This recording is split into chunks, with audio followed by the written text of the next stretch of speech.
coaching really complicated enough for a degree?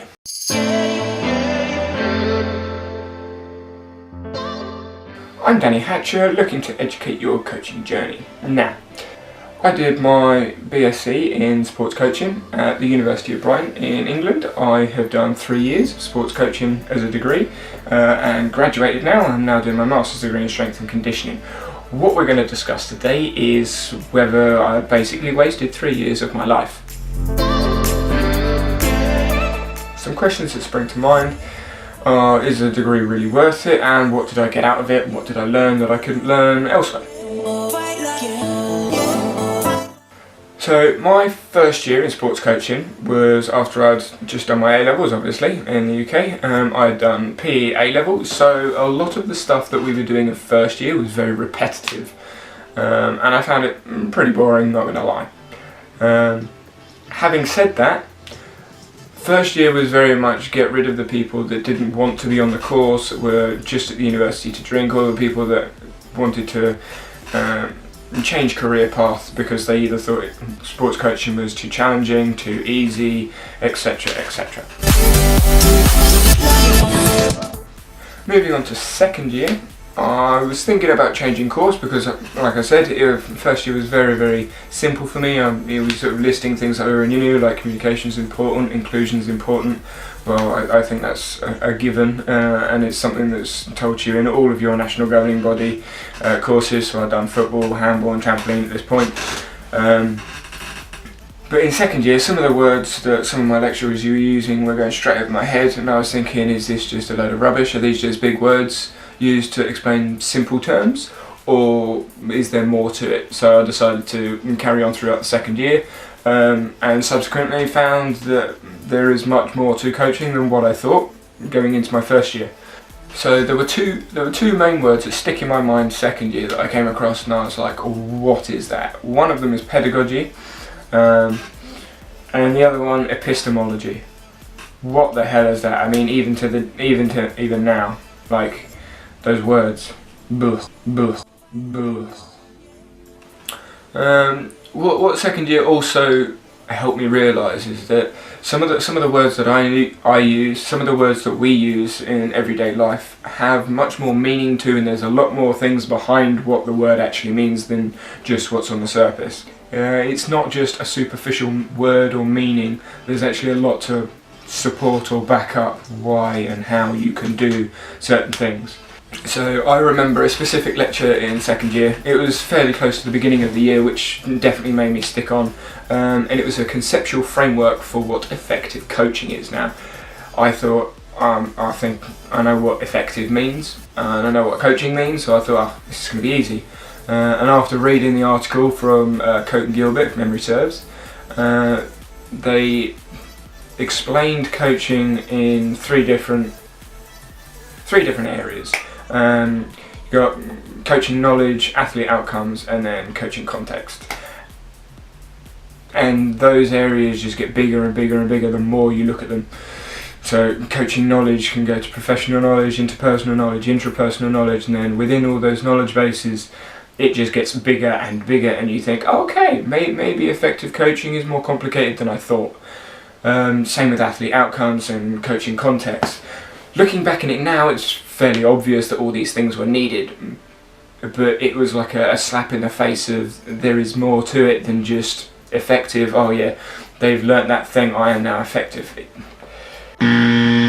So having that lecture in second year with this understanding that effective coaching, two very, very simple words, can be very, very, very complex when you dive into what actually makes someone an effective coach and how people can do completely different things yet still be classed as effective in the eyes of Coate and Gilbert and many other authors like Lyle and Cushion and all of the other academic authors. So at this point, second year, I'm thinking, right, so there's more to coaching than what I first thought. Has the degree helped me get that far? Yeah, the degree is giving me opportunities to learn different things that I didn't really expect to be involved in coaching, and definitely further my knowledge in loads of different topics, that all relate to coaching, such as, like I've mentioned, the effectiveness of coaching, professionalism, different styles of coaching, approaches to coaching, holistic, humanistic, constraints-led approach, and the list just goes on. Take a look at some of the videos on the channel to see some of these topics explained in more detail, but there is just so many more topics than I expected from first year. Moving on to third year, the business end of the degree. So first year, none of the grades really count towards your degree. Second year, you have, I think it's 40% for me, counted towards my overall classification. And then third year, obviously you've got your dissertations, it's 10,000 words. It's a lot of writing. Now my view on academics and assessment and education isn't, I don't necessarily agree with the way that they assess your understanding and knowledge, but that's a topic for another video. What third year reinforced for me, so first year and second year we had to do reflective presentations as we did in third year. But third year I truly got an understanding of how reflection and evaluation aren't the same thing. I was fairly stubborn first year. I thought reflection, that's basically just evaluation. You just say this is good, this is bad, how do I improve? Second year, very, very similar. That's good, that's bad, how do I improve? What could I do to make it better using the knowledge that I have? Third year, reflection, like, mind blown. There are so many avenues and doors that open when you understand how to reflect truly and honestly with yourself. So reflection requires purposeful, complex thought, so deliberate thinking about who, what, why and how you coach the way you do, with the result in either changing your coaching behaviour or reinforcing the coaching behaviours that you already have. Otherwise you're just evaluating yourself.